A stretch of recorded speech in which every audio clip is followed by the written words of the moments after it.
Ito ang Presidential Broadcast Service. Radyo Pilipinas. Radyo Publiko ng Bagong Pilipinas para sa Bagong Pilipino. Naghahatid ng mahahalagang balita at impormasyon na guugnay ng pamahalaan sa sambayanan. Tulay sa himpapawi ng serbisyo publiko. Radyo Pilipinas. Radyo Publiko. Ang boses ng Pangulo sa Iloilo. Radyo Pilipinas. 585 AM. Sa Radyo Pilipinas, alas 8:01 sa aga. Nagapanguna nga balita sa syudad, sa mga banwa, sa probinsya sa Iloilo, kagkaingon ng mga probinsya. Mga pananaw sa likod sa mga balita. Inyong mabatian sa Radyo Pilipinas Iloilo News. Mga balita na magasugata sa inyong nga aga. Yin bantayan, yin sunod, yin tipon sa Radyo Pilipinas Iloilo News Team. Gikan sa hulot balitaan. Diretso sa inyong palamatian. Yarian! Radyo Pilipinas Iloilo News!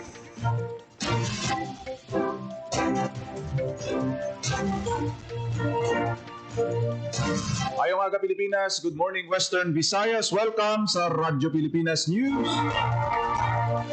Buwan daw sa Miyerkules, Nobyembre 19, tuig 2025. Ako ang inyong tagbalita, Junel Baclay, kagkaroon sa mga pangulong dinala.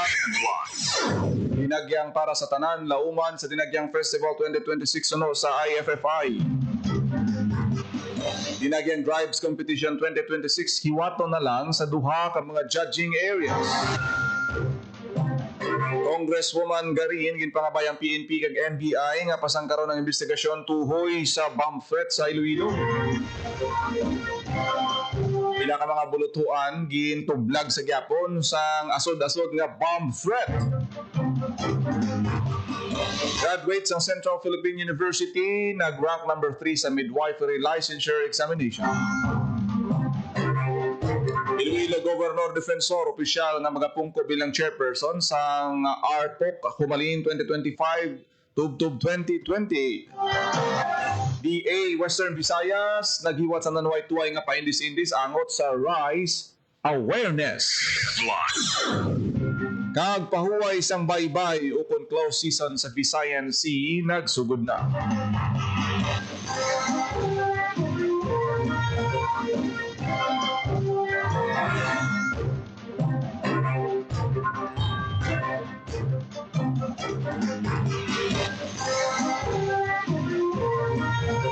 Oras alas 8:03 sa aga, kagkaroon sa detalye sang aton mga balita lokal. Pilipinas, Radyo Pilipinas News.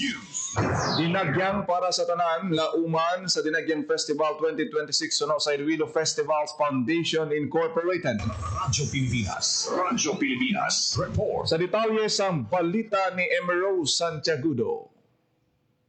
Nagpasalig ang Iloilo Festivals Foundation Incorporated o IFFI nga ang mga ginahanda nila nga aktibidad para sa palabuton nga Dinagyang Festival 2026 mangin masadya para sa tanan. Sunod kay Professor Eric de Benagracia, Festival Director sa IFFI, nanging balasahan nila sa pagpanghanda ang tatlo ka AIS. Iniamang innovation, inclusion kag Ilonggo. Lakip sa ilang mga pagbag-o nga ipatuman ng paglimita sa performance area sa Dinagyang Tribes Competition sa duha ka judging area sa Iloilo Sports Complex kag Iloilo Freedom Grandstand. Bangod sa malapad nga area, mas madala na nga Ilonggo sa nakatanaw sa Dinagyang Tribes Competition sa pagdugang sang 3,000 kadugang nga pulukuan.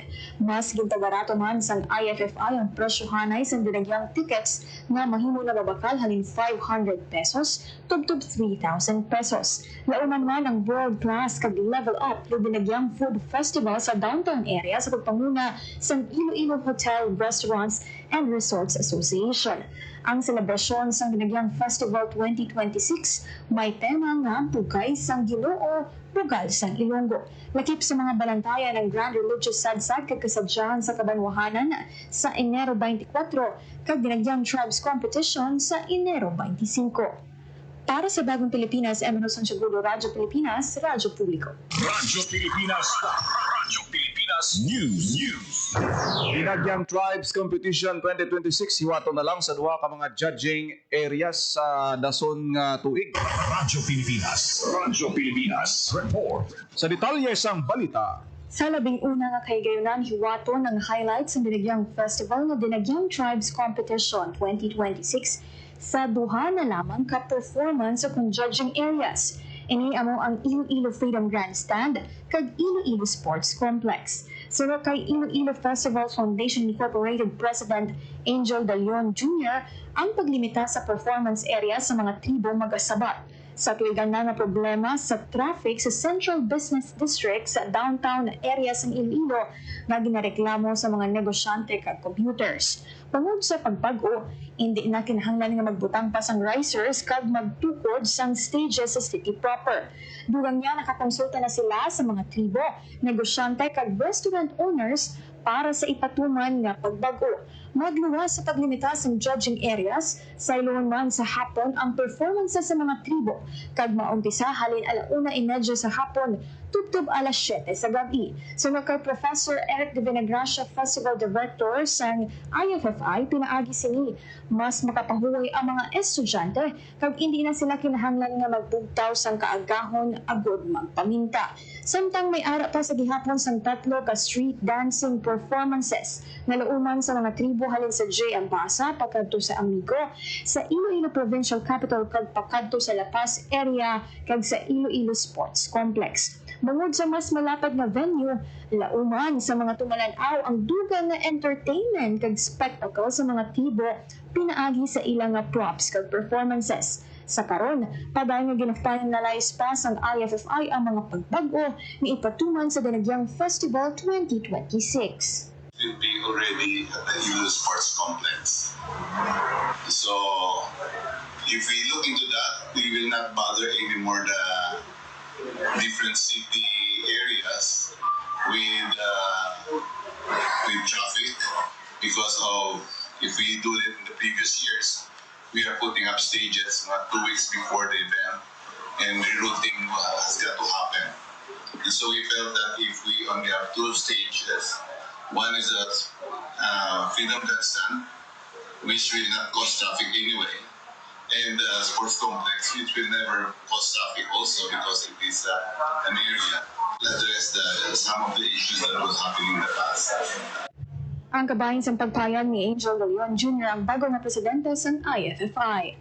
Para sa Bagong Pilipinas, Emerald Santiago, Radyo Pilipinas, Radyo Pilipinas News.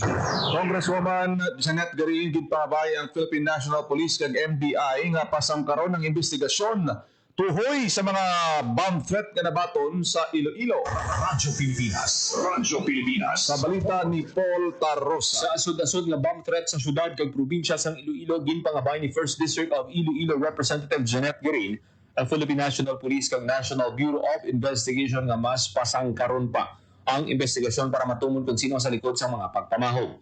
Sa iya mensahe sa regular session sa House of Representatives, ginpayag sa opisyal nga pisar madasig na aktuhan sa kapulisan kag iban pang ahensya sa gobyerno nga mga pamahog, may epekto ini sa gihapon sa mga pumuluyo. Sunod kay Garin sa asod-asod nga pamahog apektado ang mental health, productivity kag sense of security sa komunidad.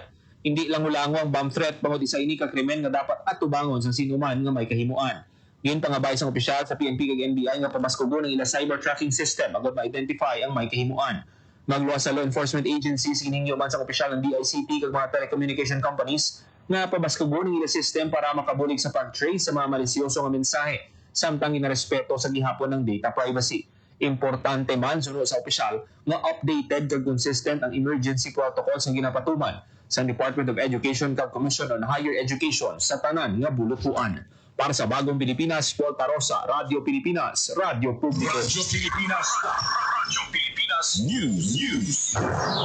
Regional Anti-Cybercrime Unit 6 nagapangayo sa bulig sa ila central office agad ma-identify ang suspect sa sunod-sunod nga bomb threat sa Western Visayas.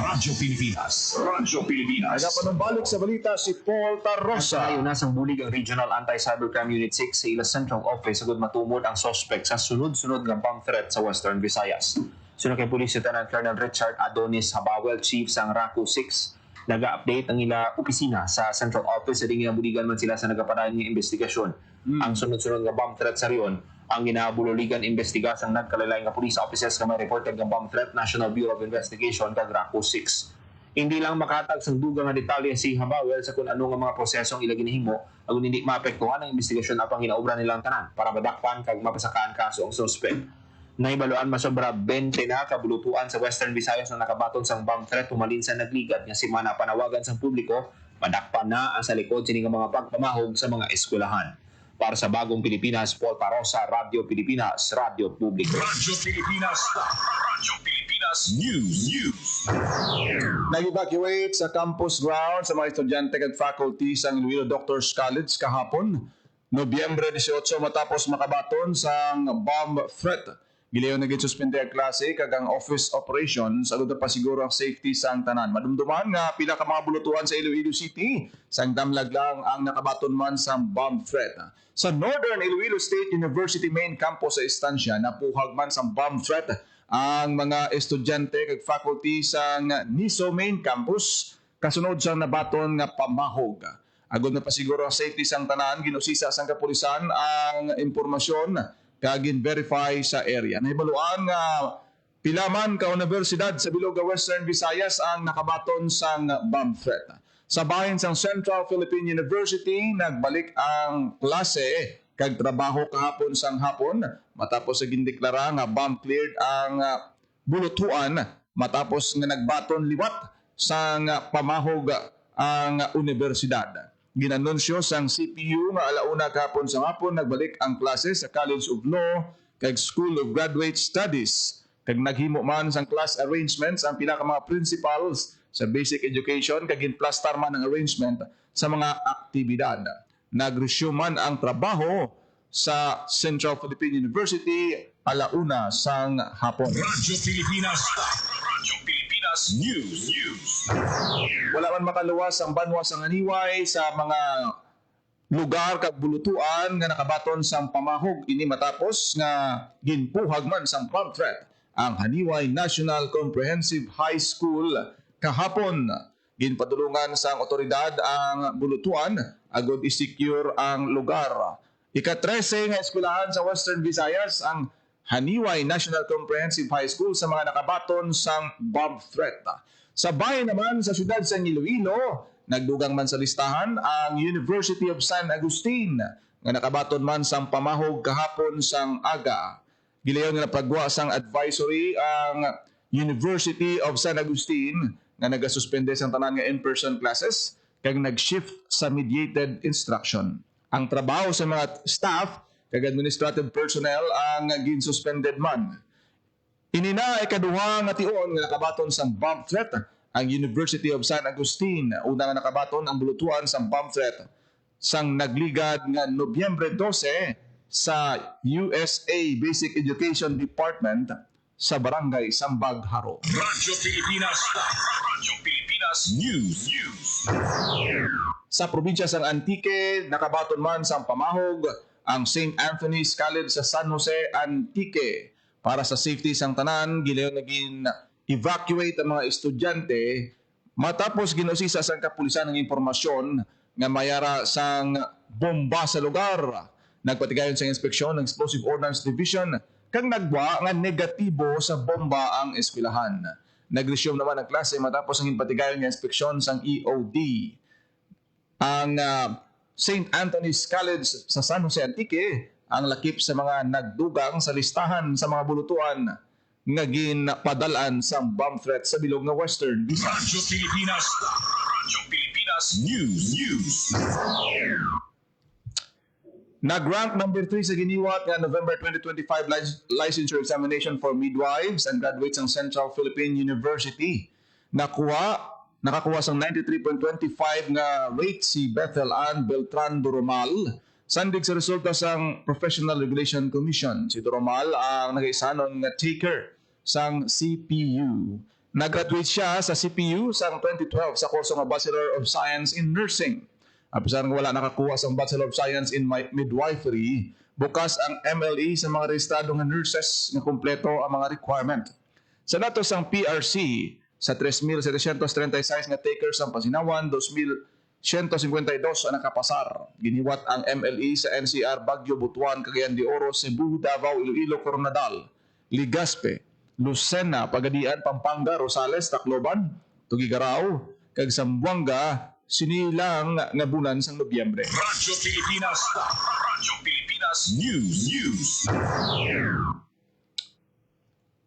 Sa iban pang balita, Iloilo Governor Arthur Defensor Jr. opisyal na magapungko bilang chairperson sang RPOC halin sa tuig 2025 tubtob 2028.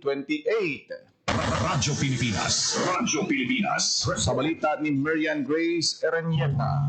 Opisyal na nga nag-assume bilang chairperson sa Regional Peace and Order Council o ARPOC para sa 2025 to 2028 term si Iloilo Governor Arthur Defensor Jr.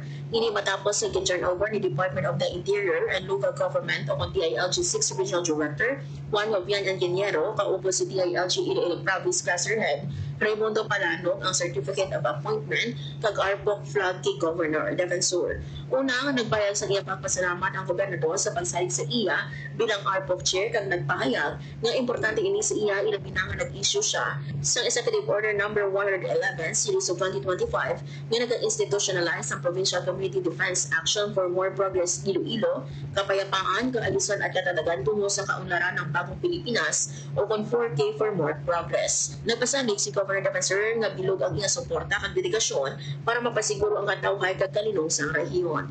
Bilang ARPOC chair, si Defensor ang magaserbe bilang co-vice chairperson sa Regional Task Force to End Local Communities Armed Conflict o RTF-ELCA.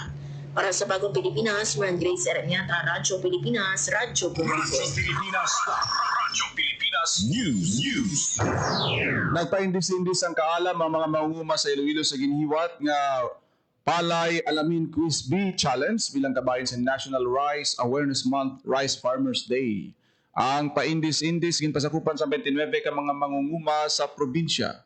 Samtang 5 ka grupo gikan sa nanuay-tuway nga probinsya sa Western Visayas sa nagpasakop man sa Pinasarap na Kanin Cooking Challenge. Sa nasambit nga kompetisyon, ginpasundayag sa mga tagpasakop ang mga manamit nga pagluto sang kanon upod ang ilang mga specialty dish. Radyo Pilipinas. Radyo Pilipinas News.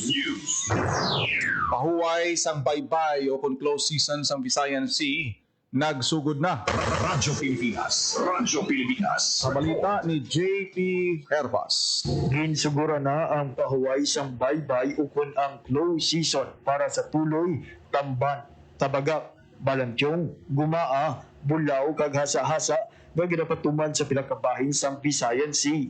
Ini nagasakop sang Escalante City sa Negros Occidental, padulong sa Santa Fe sa Cebu, Madedejo sa Cebu, padulong sa Isla Gigante sa Iloilo. Sakop man sini ang Ulutayan Island, padulong sa Rojas City, pati na ang Talisay River sa Bratat Nuevo, padulong sa Tumuntun Point sa Ibimagalona, balik sa Danau River. Ang pahuway sa baybay ginapatuman agud liwat nga mapadamo ang mga nasambit nga isda para mapabilin nga bugana ang produksyon sa kadagatan.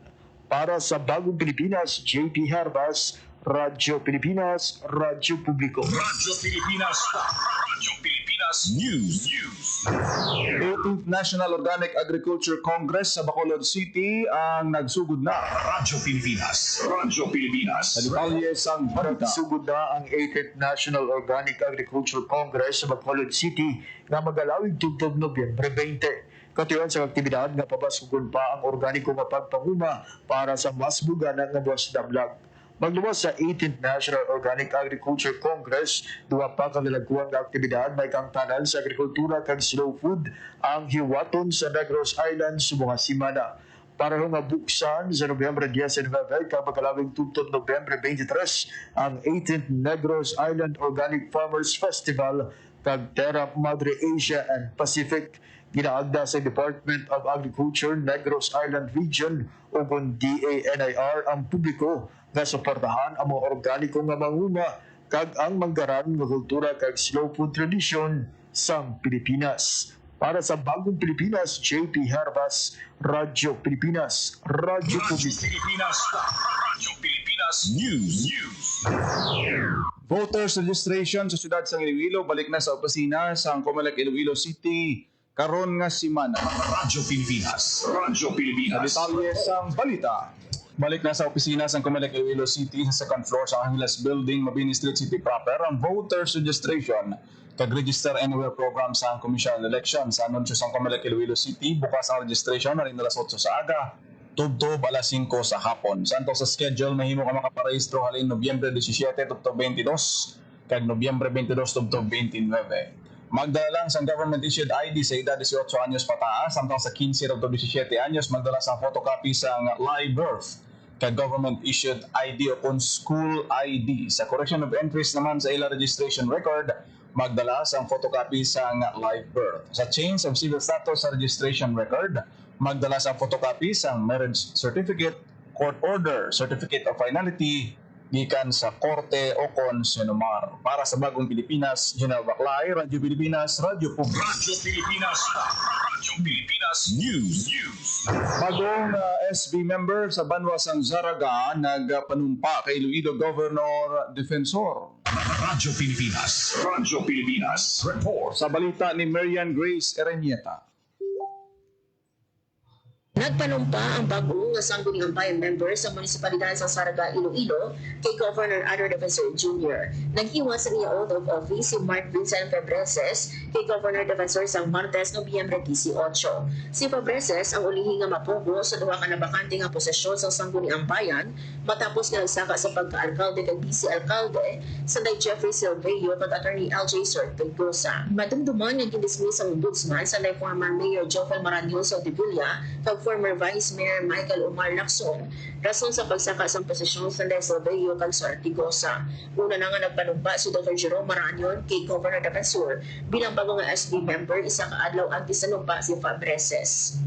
Si Fabreses, isa ka retired police officer kag ginominate sa Nationalista Party. Nangin witness sa iya oath-taking ang mga pamilya sini, yarama si former Mayor Maranyon, kag pila ka barangay kapitan sang Saraga. Para sa Bagong Pilipinas, Marian Grace Erenieta, Radyo Pilipinas, Radyo Publiko. Radyo Pilipinas. Radyo Pilipinas News. Pneumonia moderate risk nagapanguna nga masakit nga ginabayaran sang PhilHealth. Radyo Pilipinas. Radyo Pilipinas. Sa balita ni Marian Grace Erenieta. Ang pneumonia, moderate risk, ang nagapanguna nga masakit na ginabayaran sa PhilHealth Region 6. Sa datos ng PhilHealth Region 6, as of October 31, nakabayad ang health insurance sa masobra sa 790 million pesos. Gisundan sa acute gastroenteritis nga nakabayad sa masobra sa 138 million, hypertensive emergency urgency nga nakabayad sa masobra sa 203 million pesos, dengue fever nga masobra sa 168 million pesos, kag urinary tract infection admissible nga masobra sa 109 million pesos ang nabayad. Nakikita sa listahan sa top 8 illnesses ang peptic ulcer diseases without hemorrhage, chronic kidney disease, stroke infraction, anemia, fluid and electrolyte disturbances, kag asthma in acute exacerbation. Pakayang ni Johnny Mihal Luna, Chief sa Public Affairs Office ng PhilHealth Region 6, nga ang mga masakit na makabig top 8 illnesses ang sarang kuntani nga maritek temprano pa kung nag-avail ang mga miyembros ang yaman ng karusugan ng YAKAP program. Ang YAKAP ang mas gimpalapad anay nga konsulta program sa PhilHealth. Sa idalong sinilagid sa mga serbisyo ang libre nga konsulta, kapareho sa check-up, counseling kag referral, libre nga lab test kag screening para sa breast, lung, liver kag colorectal cancer kag may libre nga bulong. Kung sa limit 75 ka cover nga bulong kag may 20 mil pesos maximum coverage sang outpatient drugs kada tuig sa idalong sang PhilHealth gamot.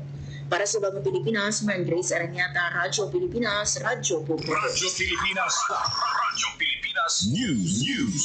Masobra 8 kagatos ka pamilya sa Jordan Guimaras ang nga nag-evacuate sa nadigan nga bagyong Uwan.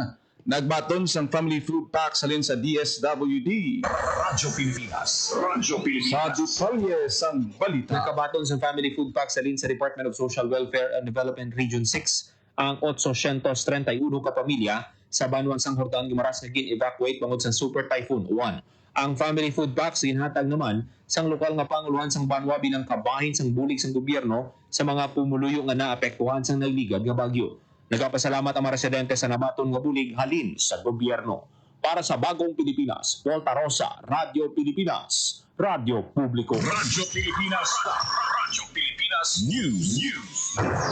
Oras sa Radyo Pilipinas, alas 8:25 sa Radyo Pilipinas. Radyo Pilipinas. Kagin nyo nabatihan ang detalye sa mga nagapanguna nga balita sa pagpahalagad sang Radyo Pilipinas News. Subong adlaw sa Miyerkules, November 19, 2025. Sa dugang pangabalita kag impormasyon, please share, follow kag like lang sa aton nga Facebook page Radyo Pilipinas Iloilo kag Radyo Pilipinas Community Group. Good morning sa aton sinipinalangga nga mga tagpalamating gawpod sa aton siniyang nga Facebook Live viewers o kung sa Facebook Live, salamat gid sa inyo siniyang nga pag-upod kag pagpamati. Ako na gid lamang inyo alagad ang inyo tagbalita kada aga Janelle Baclay. Ngayong aga Pilipinas, God bless Iloilo.